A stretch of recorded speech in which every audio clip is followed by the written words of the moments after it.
21वीं सदी में हमने विकास की दौड़ में बहुत बड़ी छलांग लगाई है और इसकी शुरुआत 20वीं सदी में ही हुई थी।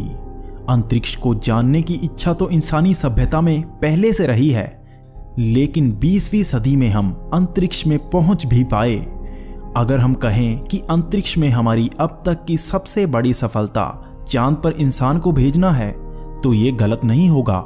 लेकिन आखिरी बार इंसान को चांद पर भेजने का मिशन 1972 में हुआ था। लेकिन आखिर क्यों इसके बाद कभी भी किसी इंसान को चांद पर नहीं भेजा गया? आखिर इसके पीछे कारण क्या है? आइए जानते हैं।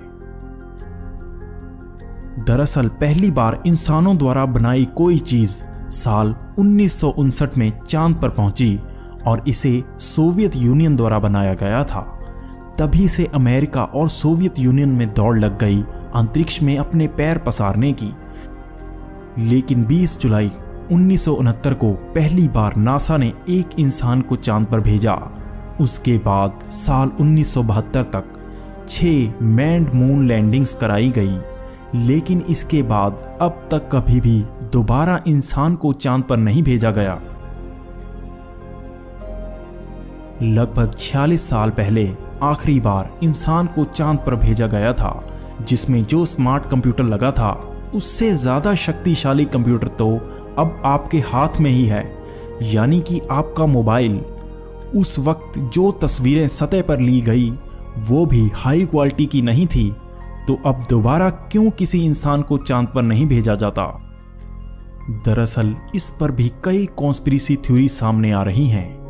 यूएफओ साइटिंग विशेषज्ञ इयोन स्टीवंस का मानना है कि चांद पर उन्नत सभ्यता निवास करती है और इसी बात को छिपाने के लिए दोबारा कभी चांद पर कोई इंसानी यान नहीं भेजा गया। स्टीवंस का मानना है कि ये उन्नत सभ्यता चांद के बिना रोशनी वाले हिस्से में रहती है और वहां से हम पर नजर रखती है।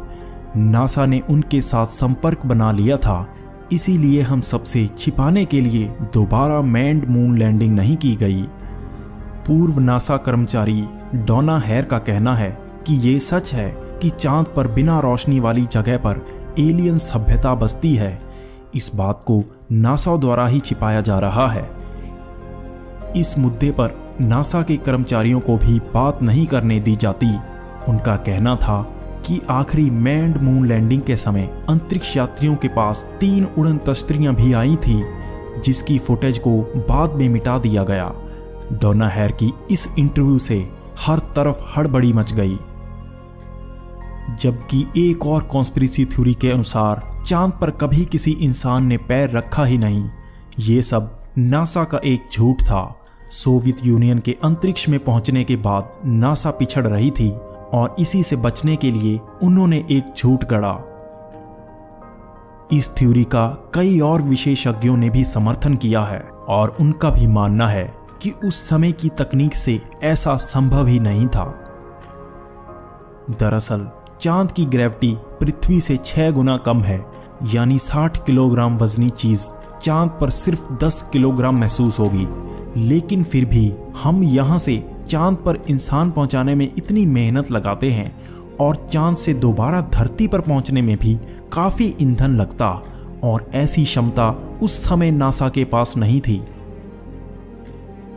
जबकि तीसरी थ्योरी के अनुसार आज के समय में ऐसा संभव भी नहीं है, क्योंकि अगर उस समय के मून मिशन का बजट आज के समय में देखें तो 120 बिलियन डॉलर बनता है। उस समय स्पेस की दौड़ में नासा को आगे निकलना था, उसी सहयोग से उस समय ऐसा संभव हो पाया। जबकि अब नासा का सालाना बजट 20 बिलियन डॉलर है और आज वो नंबर 1 पर है, तो अब उसे बाहरी सहयोग मिलना भी मुश्किल है। अंत में इन सब थ्योरी से हमारे मन में यही सवाल उठता है कि क्या सच में नासा ने इंसानों को चांद पर भेजा था? अगर हां, तो क्या वहां उन्नत सभ्यता आज भी बसती है? ये सवाल इसलिए ज्यादा गहराते हैं क्योंकि अगर 46 साल पहले चांद पर जाया जा सकता था, तो आज की उन्नत तकनीक से ऐसा संभव क्यों नहीं है?